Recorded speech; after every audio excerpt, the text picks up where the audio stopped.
Señor, te damos gracias en este día. Te damos gracias porque hemos visto tu bondad, Señor, mayormente en tu Hijo Jesús. En Él recibimos todo el beneficio de los cielos, Señor. Y, Señor, en Él encontramos vida y vida en abundancia. Queremos que esa vida se predique hoy, Señor. Y que tú hables por mí, Señor, en este tiempo. Que tu Espíritu esté obrando en las personas, Señor, y no sacamos de aquí iguales. Si tu Espíritu no obra, Señor, nada ocurre hoy. Y en ti confiamos en todo. En el nombre de Jesús. Amén. Entonces recuerden que estamos estudiando la vida de Jesús de manera cronológicamente en esta serie que se titula, como ven ahí atrás, Jesús, un Rey lleno de gracia. La semana pasada el pastor Darwin predicó basado en Juan capítulo 3 sobre la humildad que necesitamos para acercarnos a Dios. Y dio 4 puntos bien detallados. Primero es la humildad para reconocer nuestra incapacidad espiritual, humildad para mirar al Hijo levantado, humildad para reconocer que todo fruto proviene del cielo y humildad para permitir que Cristo crezca en nosotros. Hoy, por favor, abran sus Biblias, el pasaje que estaba leyendo Eric Dani, Juan capítulo 4. Y este capítulo tiene sus similitudes con el capítulo 3. Ambos capítulos dan referencia al simbolismo del agua en el antiguo pacto. También ambos capítulos Jesús se revela como el cumplimiento de las promesas del antiguo pacto. En el capítulo 3 vemos a Jesús en una conversación con Nicodemo. Y Nicodemo era un hombre judío, era un hombre influyente, poderoso, con autoridad, alguien religioso, piadoso en la sociedad, y más era maestro de la ley de Israel. Y ahora Juan nos cambia el escenario completo a una conversación con una mujer samaritana, sin influencia, despreciada, pecadora y de mala fama. Ven un contraste enorme que hace Juan a propósito. No es sin intención ni nada. Juan lo está haciendo plenamente a propósito, cómo está Jesús viviendo su vida, y pone estas dos historias importantes para nosotros. Y la razón es para enseñar que ambas personas, un judío religioso con autoridad y la mujer samaritana, pecadora con mala fama, ambos necesitan de Jesús. Entonces, vamos a abrir nuestras Biblias, Juan capítulo 4, y así dice el versículo 3 al 4. Salió de Judea y se fue otra vez para Galilea, y él tenía que pasar por Samaria. Si vas a tomar notas en este día, mi primer punto para este mensaje y lo que nos enseña la palabra de Dios en este día es que Jesús busca a sus ovejas. Vemos aquí que Jesús está saliendo de Judea rumbo hacia Galilea, y dice el pasaje que él tenía que pasar por Samaria. No es una necesidad, pero él tenía que hacerlo por una razón. ¿Y por qué es esto importante? Los judíos le tenían un odio a los samaritanos por varias razones, pero también los samaritanos tenían odio a los judíos.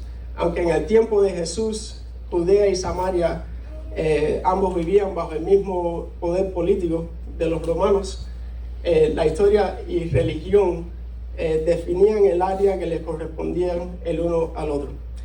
Y esta es la historia bien simple y un summary, un resumen de lo que es el pueblo o la región de Samaria. En Primera de Reyes 16:24 dice: y compró Semer el monte Samaria por 68 kilos de plata. Edificó sobre el monte, y a la ciudad que edificó puso por nombre Samaria, del nombre de Semer, dueño del monte. Entonces, después de que esto pasan varios años, y los asirios capturan la región de Samaria unos 700 años antes de Jesús. Deportaron a todos los israelitas fuera y llenaron a Samaria de extranjeros. Los israelitas que se quedaron en Samaria se casaron con los extranjeros que llegaron y adoptaron partes de sus religiones. Después del exilio, los judíos regresan a su nación y ven a los samaritanos como unos traidores de la nación de Israel, y también lo ven como una raza mixta que está contaminada por las religiones falsas que adoptaron. La historia no termina ahí, sino 400 años después, antes de Jesús, o 300 años después del exilio, los samaritanos construyen su propio templo en rivalidad al templo judío que está en Jerusalén. Ellos lo construyen en el monte Gerizim. Esto tiene significado un poquito más adelante en la historia con la mujer samaritana, que lo vamos a ver. Pero se pueden imaginar hasta este punto la tensión cultural que había de ambos lados. El judío odiaba al samaritano y el samaritano odiaba al judío. Y por eso este dato que Jesús tenía que pasar por Samaria es tan importante. Una gran porción de judíos pasaban o caminaban alrededor de Samaria para no tener que enfrentarse con los samaritanos. Pero Jesús no lo hizo. Jesús, aunque es el camino más corto para hacerlo, los judíos caminaban alrededor para no tener que chocar con ellos. Y el punto es este: el Señor no lo hizo porque Él quiso así de la nada. No fue por una razón externa que Él estaba apurado para llegar, sino el Señor estaba buscando a su oveja. Y por eso cruzó por Samaria. Él estaba buscando específicamente a la mujer samaritana. Y Jesús, el Rey lleno de gracia, iba a buscar y revelarse a una mujer que era despreciada, una mujer pecadora y sin esperanza. Y lo que iba a ocurrir era una cita divina específicamente para ella. También lo vemos más en evidencia en el versículo 6, que dice: y ahí estaba en el pozo de Jacob. Entonces Jesús, cansado del camino, se sentó junto al pozo. Era cerca del mediodía. Vemos que Jesús se sienta. Jesús está solo. Sus discípulos se fueron dentro de la ciudad de Samaria a coger comida. Y Jesús está en una hora específica que no es normal para ir al pozo. Muchos iban por la mañana para coger el agua y el sol no le daba tan fuerte, pero Jesús llega al pozo al mediodía y se va a encontrar con una mujer samaritana ahí. Todo esto nos indica que Jesús vino para estar y tener esta conversación con la mujer samaritana. Si se acuerdan, hace 2 o 3 semanas atrás estudiamos la porción de la vida de Jesús que escogía a sus discípulos, y está la historia de cuando Jesús escoge a Natanael y le dijo en Juan capítulo 1 versículo 48: antes de que Felipe te hallara, cuando estabas debajo de la higuera, yo te vi. Hermanos, el Señor nos conoció a nosotros mucho antes de que depositamos nuestra confianza en la obra eficaz de Jesús en la cruz. Jesús hace 2000 años atrás pensó en ti. Mientras Él colgaba en la cruz, Él pensó en ti. Y no solamente pensó, pero activamente estaba pagando tu deuda y la mía mientras Él colgaba de esa cruz. Y Pablo lo escribe así, Romanos 5:8, que tantos conocemos: pero Dios demuestra su amor para con nosotros, en que siendo aún pecadores, Cristo murió por nosotros. Entonces, antes de que nosotros tuviéramos algún interés en el Señor, Él nos conocía y nos estaba buscando a nosotros. Y también dice en Romanos 3, del 10 al 11, citando un salmo, como está escrito: no hay justo ni aún uno, no hay quien entienda, y no hay quien busque a Dios. ¿Qué significa esto para nosotros? Dios nos busca de igual manera que Jesús buscó a esta samaritana. Y gloria a Dios por eso. Qué descanso nos da esa verdad, porque Jesús nos busca hoy en día. Sigue el capítulo 4, y del 8 al 9. Entonces la mujer samaritana le dijo: ¿cómo es que tú, siendo judío, me pides de beber a mí, que soy samaritana? Porque los judíos no tienen tratos con los samaritanos. Y ahí seguimos viendo la misma tensión entre el judío y el samaritano. Juan lo pone, está el texto en paréntesis ahí, y lo pone bien claro para que todos puedan entender. Pero Jesús rompe esa norma social, porque su alma, el alma de la mujer samaritana, es de mayor importancia que cualquier norma o tradición o cultura, porque hoy esta oveja de reír de Jesús iba a ser hallada.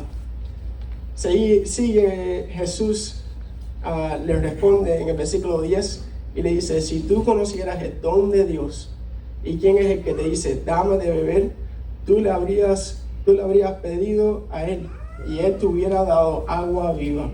Ella le dijo: Señor, no tienes con qué sacarla y el pozo es hondo. ¿De dónde pues tienes esa agua?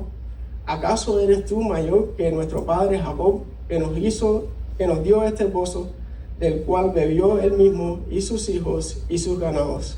Jesús le respondió: todo el que beba de esta agua volverá a tener sed, pero el que beba del agua que yo le daré no tendrá sed jamás, sino que el agua que yo le daré se convertirá en una fuente de agua que brota para vida eterna. Señor, le dijo la mujer, dame esa agua para que no tenga sed ni venga hasta aquí a sacarla. Y el segundo punto de este mensaje es que Jesús nos revela nuestra mayor necesidad. Aquí vemos, si recuerdan también, cómo empezó la conversación con Nicodemo la semana pasada. Dice el pasaje: este vino a Jesús de noche y le dijo: Rabí, sabemos que has venido de Jesús como maestro, porque nadie puede hacer las señales que tú haces si Dios no está con él. Y Jesús le contesta: en verdad te digo que el que no nace de nuevo no puede ver el reino de Dios. ¿Cuál era la mayor necesidad de Nicodemo? Él necesitaba nacer de nuevo. ¿Y cuál es la mayor necesidad de esta mujer samaritana? Jesús lo dice: necesitas beber del agua viva. Y esa es nuestra mayor necesidad hoy. Pero igual que Nicodemo, esta mujer no entendía nada de lo que le decía Jesús. Ella todavía no ha visto el glorioso Cristo y solo veía a un judío cansado de un viaje que estaba en necesidad. Versículo del 10 al 11 dice: el don de Dios que Jesús dice ahí, ella no lo entiende ni lo reconoce. Es la vida eterna que solo Jesús puede dar. Ese don de Dios es el agua viva que Él promete, y esa agua viva es la que satisface el alma del pecador. Hay un trasfondo bien extenso en el Antiguo Testamento y solo les voy a dar un ejemplo. Jeremías 2:13 dice: porque dos males ha hecho mi pueblo.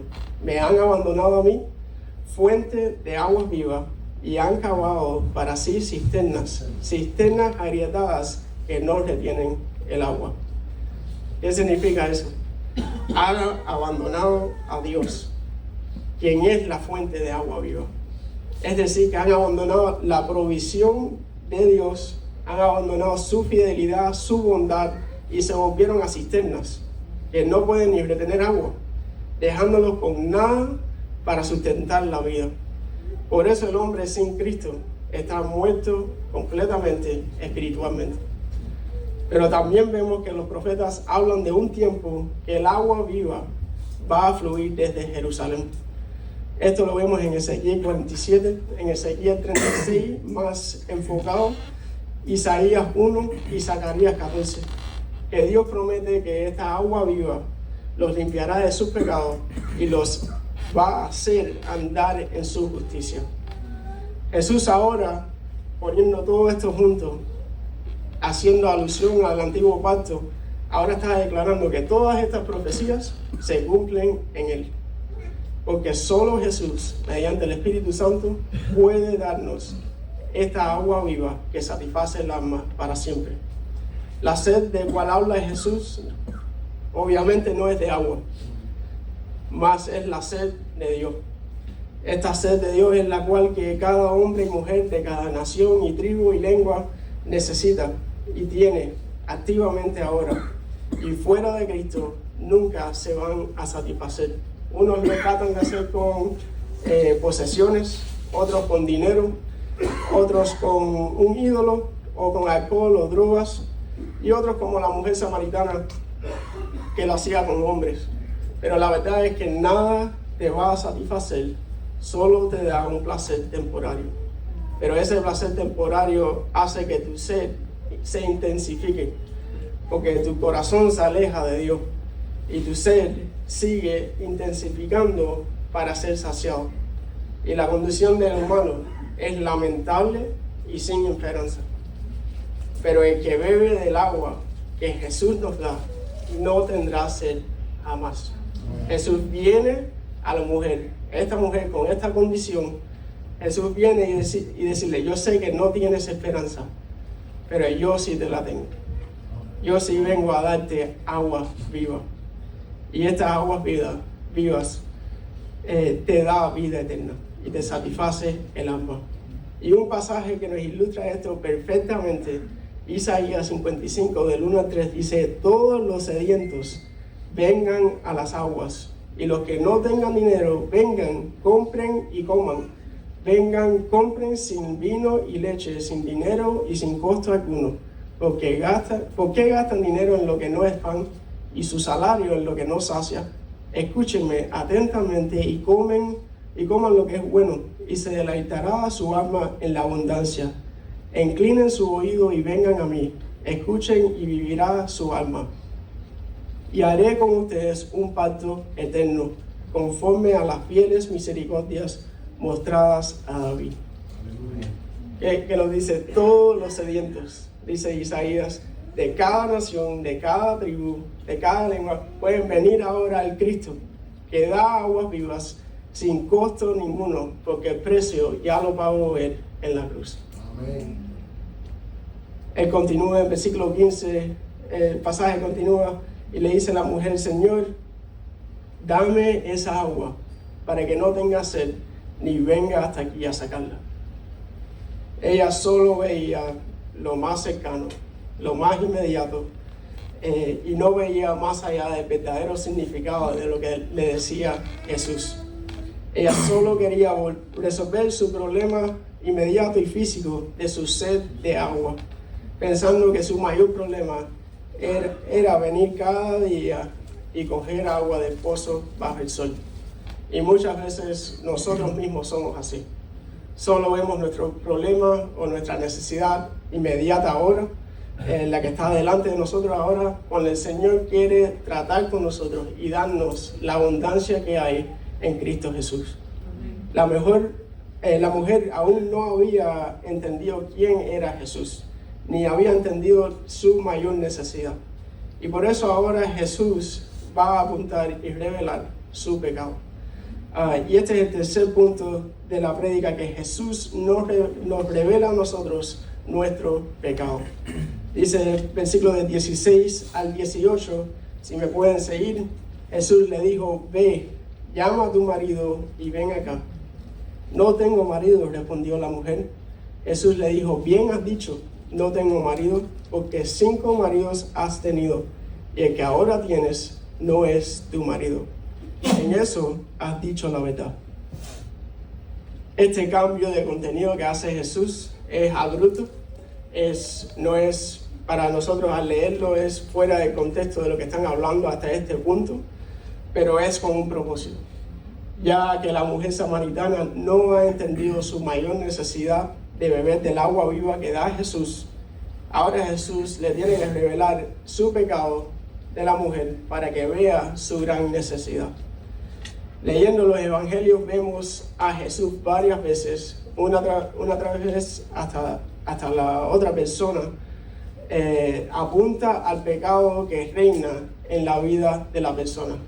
Por ejemplo, tenemos a Zaqueo, que Jesús apuntó a ser ladrón, al joven rico por su idolatría de su dinero, a Nicodemo por creer que era suficientemente justo para merecer el cielo, y ahora la samaritana por su pecado de adulterio. ¿Por qué hace esto Jesús? y también por qué lo debemos hacer nosotros ahora. La razón es que una persona tiene que entender su condición verdadera para después querer beber del agua viva que da Jesús. La condición en cual está, no solo esta samaritana, pero todo hombre y mujer, es una condición de esclavitud a su pecado, muerto en su pecado y sin esperanza de ser liberado de ese pecado. Pero Jesús viene a traer la única esperanza. Viene a no solo revelar su pecado, pero también a cargar con su pecado, clavándolo en la cruz. Él lo revela, pero no te deja igual, no te deja que siga a alguien. Esto no es para despreciar a alguien o para burlarse de esa persona, es para enseñar su necesidad de correr a Cristo. Versículo 19, la mujer le dijo: Señor, me parece que tú eres profeta. Ella entendió que por lo menos era un profeta, pero Jesús es mucho más que un profeta. Versículo 20 dice: nuestros padres adoraron en este monte y ustedes dicen que en Jerusalén está el lugar donde se debe adorar. Entonces, al entender ella que es un profeta, y es verdad, ella quiere cambiar la conversación completa y hacerlo un debate teológico entre el judío y el samaritano. Y en vez de lidiar con su pecado y su mayor problema. Dice 21 a 24, Jesús le dijo: mujer, cree lo que te digo. La hora viene cuando ni en este monte ni en Jerusalén adorarán ustedes al Padre. Ustedes adoran lo que no conocen. Nosotros adoramos lo que conocemos, porque la salvación viene de los judíos. Pero la hora viene, y ahora es, cuando los verdaderos adoradores adorarán al Padre en espíritu y en verdad, porque ciertamente a los tales el Padre busca que lo adoren. Dios es espíritu, y los que lo adoran deben adorar en espíritu y en verdad. Y esto nos lleva al cuarto punto: Jesús nos capacita y invita a adorar al Padre. Jesús empieza diciendo una frase similar a la que usa en muchos de los evangelios: mujer, cree lo que te digo, similar a de cierto te digo. Es decir, lo que te digo es verdad. Inmediatamente Jesús trastorna el debate de dónde adoramos o el lugar de la adoración, si es en este monte o si es en Jerusalén, y dice: ni en este ni en Jerusalén. Pero también clarifica su error. Los samaritanos adoraban lo que es desconocido para ellos porque rechazaron la revelación de Dios. Y los judíos, aunque vemos en todos los evangelios que su adoración tenía un sinfín de errores, pero sí tenían la revelación correcta de Dios. Pero el punto es este: el lugar donde adores no es el centro ni lo importante. Lo importante es cómo adoras y a quién adoras. Los verdaderos adoradores ya no serán identificados por la ubicación donde adoran, pero con el corazón con que adoran al Padre. En Juan capítulo 2, Jesús se declara como el verdadero templo, porque solo en Él y a través de Él podemos adorar al Padre. El hombre en su estado natural de pecado, sin redención de Cristo, no puede adorar a Dios. Necesita al mediador perfecto, Dios encarnado, para darnos un nuevo corazón y capacitarnos para adorar al único que es digno. El versículo 24 dice: Dios es espíritu, y los que lo adoran deben adorar en espíritu y en verdad. La frase Dios es espíritu es una de las características de cómo Dios es. D.A. Carson, un comentarista, dice: Dios es espíritu. Significa que Dios es invisible, divino en contraste con el humano, dador de vida y desconocido a los humanos, a no ser que Él decida revelarse. Así como Dios es luz y Dios es amor, también Dios es espíritu. Estos son elementos de la manera que Dios se presenta y revela a los humanos en la persona de su Hijo. Y gracias a Dios, Él sí se ha revelado a nosotros, por su creación, por su palabra, pero mayormente y plenamente en su Hijo Jesús. Este Dios que es espíritu debe de ser adorado en espíritu y en verdad. No son dos características que se puedan separar. La adoración debe ser simplemente en espíritu y en verdad. Adoramos a Dios con el entendimiento de las verdades que Él ha hecho en nosotros. La adoración pone a Dios en el centro, como cantábamos ahora, y Dios es el enfoque de todo. Esta adoración solo es posible mediante el regalo del Espíritu Santo que recibimos al confiar en Jesús como el suficiente Salvador. Nosotros a veces adoramos por adorar, porque es algo de rutina, o cantamos por cantar, porque venimos todos los domingos para hacerlo, pero debemos adorar a Dios con un corazón genuino, un corazón de agradecimiento por lo que Él ha hecho por nosotros y por lo que Él es, simplemente de su carácter y todo lo que ha hecho. Y nosotros debemos simplemente venir a Dios genuinamente con un corazón que brota de gozo, brota de agradecimiento a Él, brota de amor por Él, por lo que Dios ha hecho por nosotros. Estos son los adoradores a quien Dios está buscando. Y solo Jesús, el dador de agua viva, nos capacita para adorar y nos invita a hacerlo.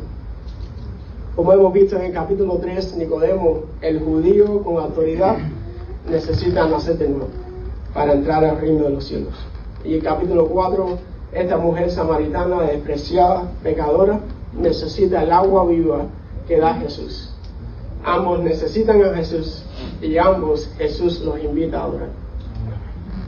Entonces, esto nos enseña algo bien básico para todos aprender y todos arrepentirnos de haber hecho esto alguna vez. Todos realmente están invitados a adorar al Padre, pero solo Jesús capacita para hacerlo.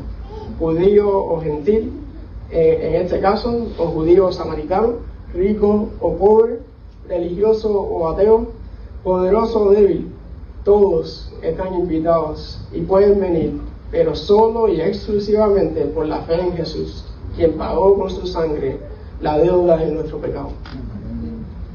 Por eso Jesús sigue diciendo, y ahora se va a revelar plenamente a esta mujer samaritana. Y dice 25 al 26, la mujer le dijo, sé que el Mesías viene, el que es llamado Cristo. Cuando Él venga, nos declarará todo. Jesús le dijo, yo soy el que habla contigo. Jesús se da a conocer plenamente a esta mujer. Y ella está seguro cuando el Mesías va a venir, y cuando Él llegue, Él nos va a revelar todo. Y la ironía de todo esto es que el mismo Mesías está cara a cara hablando con ella. Y por fin vio al glorioso Cristo. Y ahora recibió el agua viva que solo su alma necesitaba y solo Cristo podía dar. Y su alma quedó en ese mismo momento satisfecha para siempre. Jesús buscó a esta mujer pecadora, despreciada en su ciudad, y la amó y la salvó. Él no tenía que revelarse a ella, ni tenía que hablarle, pero Él tuvo compasión de ella y la amó. Así mismo lo ha hecho con todos nosotros, a quien Jesús ha salvado. Y por último punto de este mensaje es que Jesús nos envía a su misión. Dice el versículo 28 al 29, entonces la mujer dejó su cántaro, fue a la ciudad y dijo a los hombres, vengan, vean a un hombre que me ha dicho todo lo que yo he hecho. ¿No será este Cristo?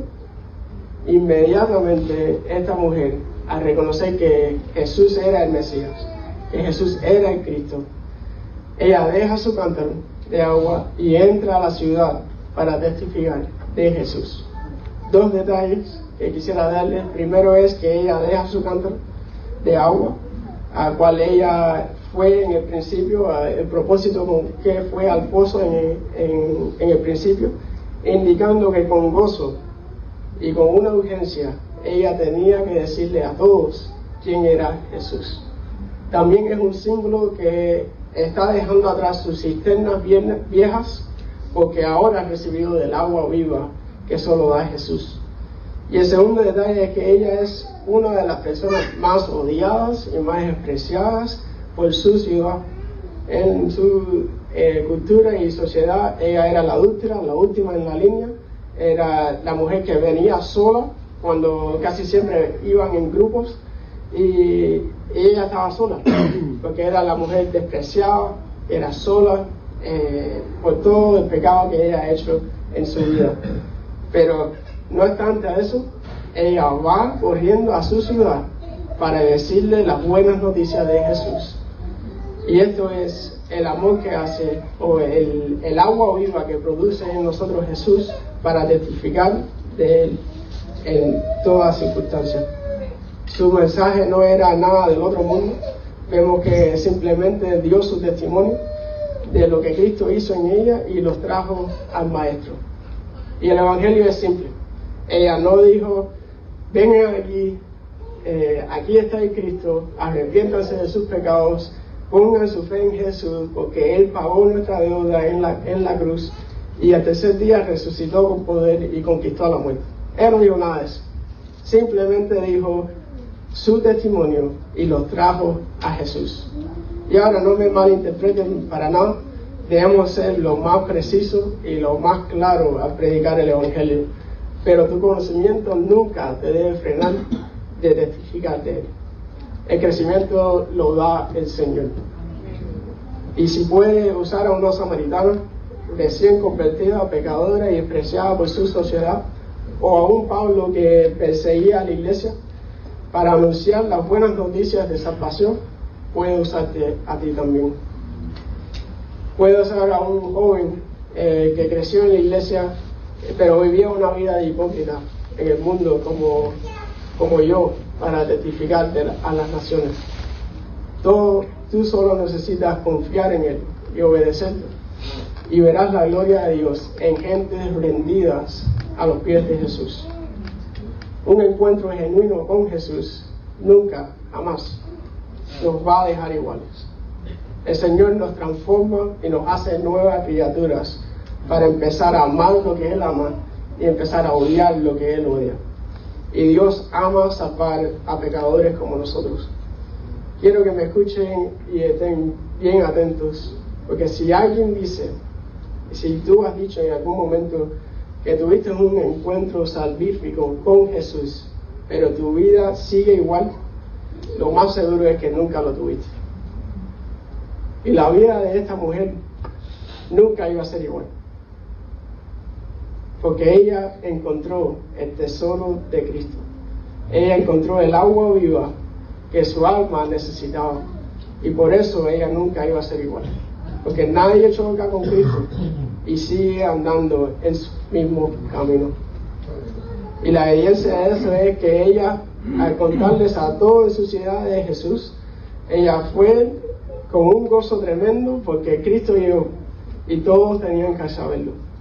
La vida nueva es algo que se celebra y es algo que se anuncia al mundo. No puede ser algo que se reserve a solas en nuestras casas y solo el domingo cuando lleguemos a la iglesia. Aleluya. Juan capítulo 4 de 38 al 42, ya terminando, dice Jesús: yo los envié a ustedes a cegar lo que no han trabajado. Otros han trabajado y ustedes han entrado en su labor. Y de aquella ciudad muchos de los samaritanos creyeron en Él por la palabra de la mujer que daba testimonio, diciendo: Él me dijo todo lo que yo he hecho.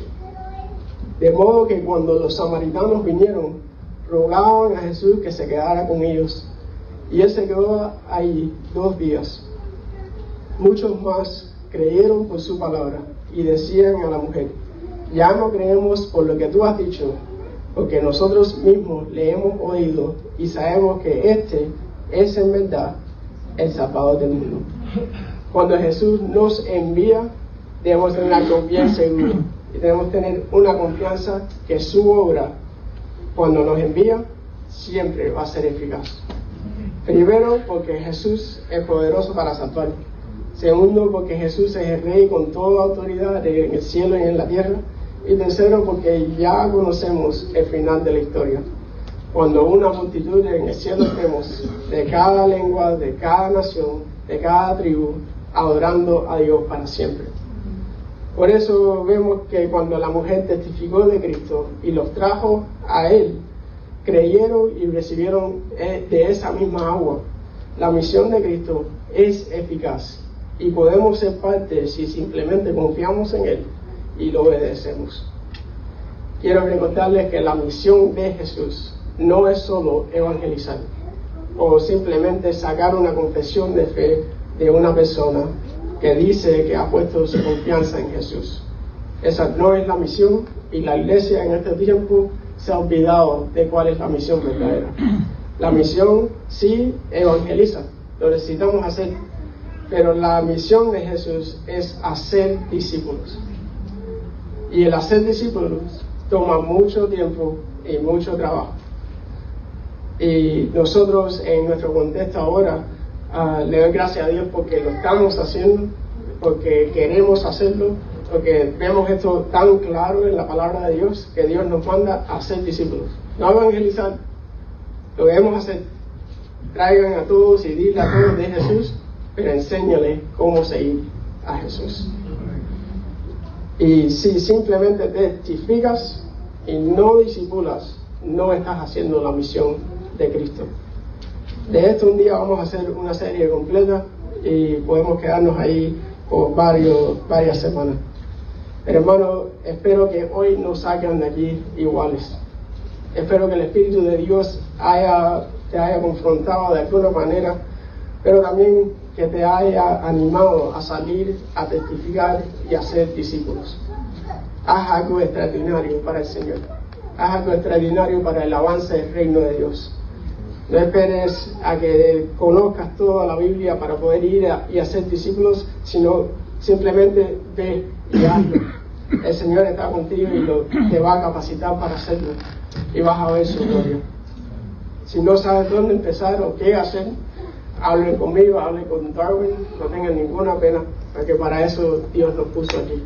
Estamos a tu servicio para guiarte a mejor seguir a Jesús. Y mi oración es que hoy hayan entendido el mensaje de Jesús. Y el que no ha bebido del agua viva que solo Jesús da, hoy ponga su fe y su confianza plenamente en Jesús para perdón de sus pecados, ser adoptados a la familia de Dios y ser saciados en su alma.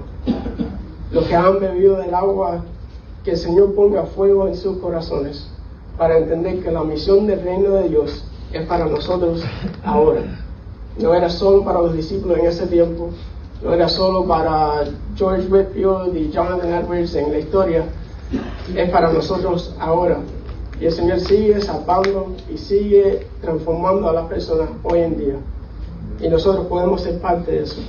Igual que la mujer samaritana fue corriendo a anunciar las buenas noticias de Jesús, tú hoy entiendas que debes de ir y hacer discípulos donde quiera que el Señor te ponga. Y confiar, como Jesús dice, el Señor está contigo siempre. Oremos.